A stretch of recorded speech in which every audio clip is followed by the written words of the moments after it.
Hey, welcome back to the video section of our Writing 121 class. I hope that the pages that you've read about active reading have illuminated some ideas for you, and I just wanted to underscore what I feel are some very, very important aspects of active reading. And I suppose the number one important aspect of active reading, in my opinion, is to interact with the essay you are reading.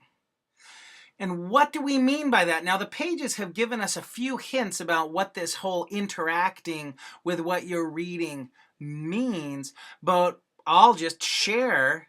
Take it seriously. You're in a conversation. When you are reading informative material, instructional material, any kind of material, you're in an interaction with the author. And what active readers do is they take themselves seriously as participants in a conversation, which means you get to ask questions about certain points, right? What does this person really mean? What is he saying? What kinds of other things are not being said? You want to annotate. If I had another piece of paper, I'd hold it up and say, annotate. And what that means is make notes in the margins of what you're reading, whether you're using a notepad, whether you're reading on your Kindle and you can use some sort of digital note-taking device. Make notes, ask questions. And the reason for this is because as you begin to use your source material or the essays that you're reading, as you prepare to, say, write a larger essay, which we'll be doing in the later units in this class, you'll be able to refer back to those notes and know what you were thinking while you were reading so that your rereading experience can go that much more smoothly. Now, let me share with you a related idea about this interacting with the author that you're talking about. Now, this is a graphic that you're going to see in this class a bit. Message, audience, and speaker or author, okay, whichever way you want to do it. This is something called the rhetorical triangle. And for you out there that want to do some research, type that into a search engine and you'll see that our use of the rhetorical triangle as learners of writing and instructors of writing, it goes back thousands of years. It's simply the easiest way to think of what's happening when we're writing or when we're reading, because we're in a kind of a dynamic interaction where we have a message that someone's sharing with us, right? If we're reading, we're the audience, and we need to take into consideration things like, well, how is this author reaching us? And then, of course, how is that author addressing himself as a credible person? Is this person making themselves an expert, sharing with us their expertise? Now, that's how we use the rhetorical triangle as readers. Later in the class, when we get more into the writing side, you're going to see that we'll use the exact same triangle to remind ourselves of incredibly important principles that will help us become credible writers. So for now, I just want to remind us about some of the key aspects of active reading. Here they are. Are you ready for these?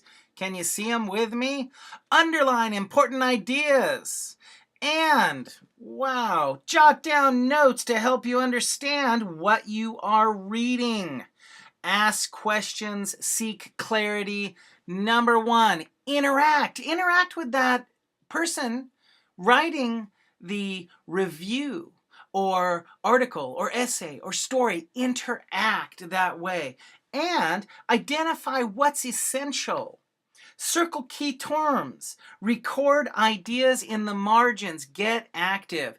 Passive reading is not going to help. You can't just sleep through some of the reading we're going to be doing in this class. It's very challenging. And another extraordinarily valuable tool that you can use to become an active reader is to get in the habit of summarizing what you're reading. You're going to be using it later.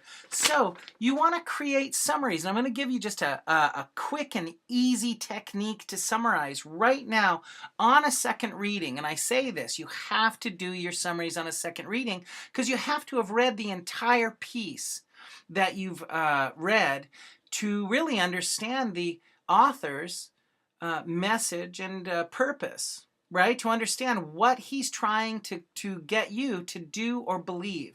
Every single writing situation has this aspect of somebody's trying to get you to do or believe something, and you don't often get it until you've finished the piece. Sometimes they're going to put that zinger at the end, and that's what they're hoping that you're going to do or believe.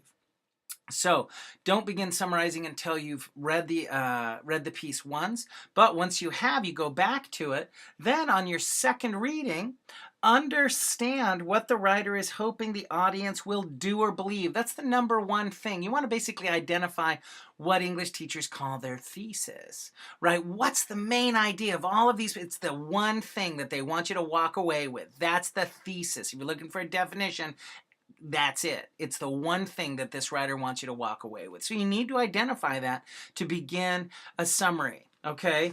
And then you want to discover the main idea in each paragraph.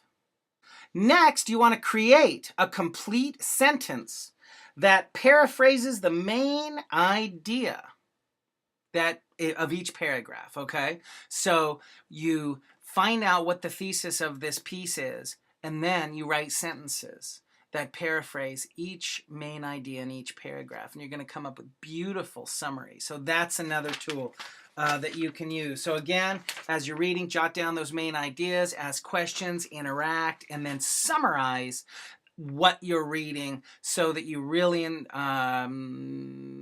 so that you integrate it into yourself, so that you take yourself seriously as a student here. So thanks so much for watching this. Questions will follow, and I'll see you in the next one.